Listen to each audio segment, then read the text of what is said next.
Oi, gente, tudo bem com vocês? Eu vou compartilhar com vocês uma parte da palavra de Deus que eu descobri essa semana.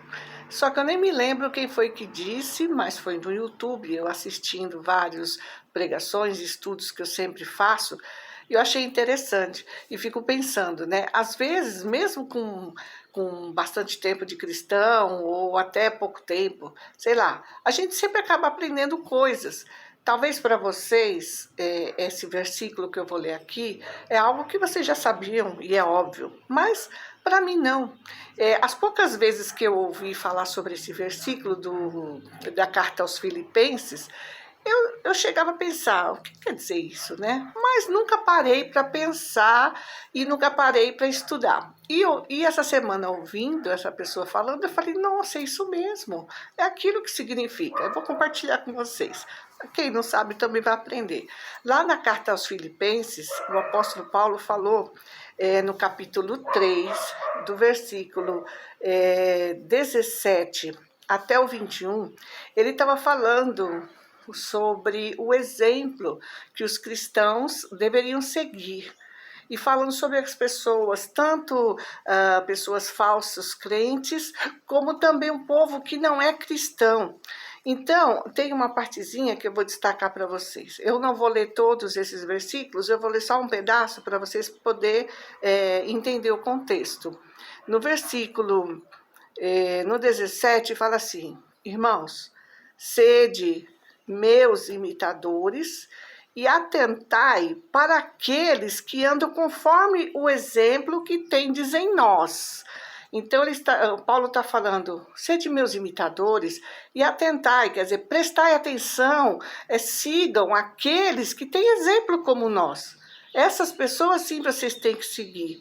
O 18, porque há muitos dos quais repetidas vezes eu vos digo, e agora digo até chorando, que são inimigos da cruz de Cristo. Então ele está falando para que a gente tome por exemplo pessoas que realmente têm frutos do Espírito Santo, pessoas que têm fruto daquilo que Deus fala, não somente dos que falam que são cristãos, mas não exercem ou não lutam, pelo menos, para exercer o cristianismo. Né? Paulo está se colocando como exemplo, então você olha a responsabilidade desse homem que falou para a gente olhar ele até como exemplo, porque ele imitava Cristo, né? Então estava falando ali para eles e para nós que a gente atente para essas pessoas e não para aquelas pessoas que dizem ser e são pedras de tropeço, ou então mais ainda para as pessoas que são inimigas da cruz de Cristo. O que significa isso? Não a cruz, né? A estaca em si, mas o momento, o que aconteceu com Jesus, a morte de Jesus. São pessoas que são inimigas, que não crêem, blasfemam, não acham que foi assim, que foi historinha e tudo mais, como a gente sabe.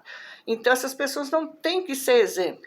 Aí, o versículo que eu vou entrar agora é o que eu falei que eu descobri, que é o 19. O fim dessas pessoas é a perdição, e o Deus deles é o ventre, cuja glória assenta no que é vergonhoso, e essas pessoas só cuidam das coisas terrenas. São pessoas que só pensam nas coisas daqui. Eles não sabem dosar que nós precisamos das coisas para viver, sobreviver. Não, mas o coração deles é colocado só nas coisas da terra. Fazem até o que pode e o que não pode para obter tudo que o mundo oferece. Mas essa parte aqui do versículo 19, que diz, cujo Deus deles é o ventre, é essa parte que eu não entendi. Eu falei, o ventre que a gente sabe é aqui, né? A barriga. Por que o Deus deles é a barriga? Eu nunca consegui entender isso. Foi quando eu descobri o que significa o Deus dele é a barriga. O ventre nosso, esta cavidade toda, onde acomodam os nossos órgãos, é onde nós temos o estômago, nós temos as partes genitais. Então, são pessoas que só pensam na glutonaria, que é pecado. Só pensam em comer, em ter, em comer, comer. Só pensam na parte íntima, sexual, tudo deles é sexo, é pornografia. Eles não têm a mente limpa. né? Eles não são pessoas que usam o que Deus colocou de uma forma certa. E que se acontecer algo que esteja fora da palavra, a gente acaba ficando desconcertado, porque o espírito luta contra a carne, né? Que o crente é assim. Então Paulo falou que tudo que a gente tem, nós precisamos nos alimentar. Nós precisamos comer, mas precisamos ser moderados. Não podemos ter olho gordo, glutonaria é pecado. Nós temos necessidades fisiológicas íntimas que Deus colocou no homem, na mulher, mas nós temos que fazer e exercer de uma forma certa. Quando aquilo está fora e nossa cabeça, nossos sentimentos começam a ficar fora, nós temos que nos incomodar com isso e lutar para que não seja assim, para que a nossa vida seja exemplo de Deus.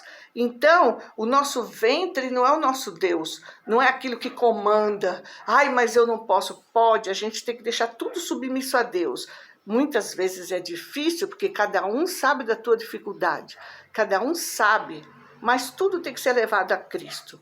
Então, essa parte, porque o Deus deles é o ventre, é isso. São pessoas que só pensam na comida, glutonaria, orgias, de uma certa forma, muitas vezes praticada, ou ultimamente, como a gente vê, a facilidade da internet, né? As pessoas se deixam levar pelo que vê, e acha que só porque está vendo não tem problema, mas Jesus falou que até o que vai na mente é problemático, por isso que a gente foge, entendeu? Não é que é ruim essas sensações, mas elas não podem ser feitas de uma maneira errada, então por isso que a gente foge, né? Então o apóstolo Paulo está falando isso, para que o nosso Deus não seja o nosso ventre, né?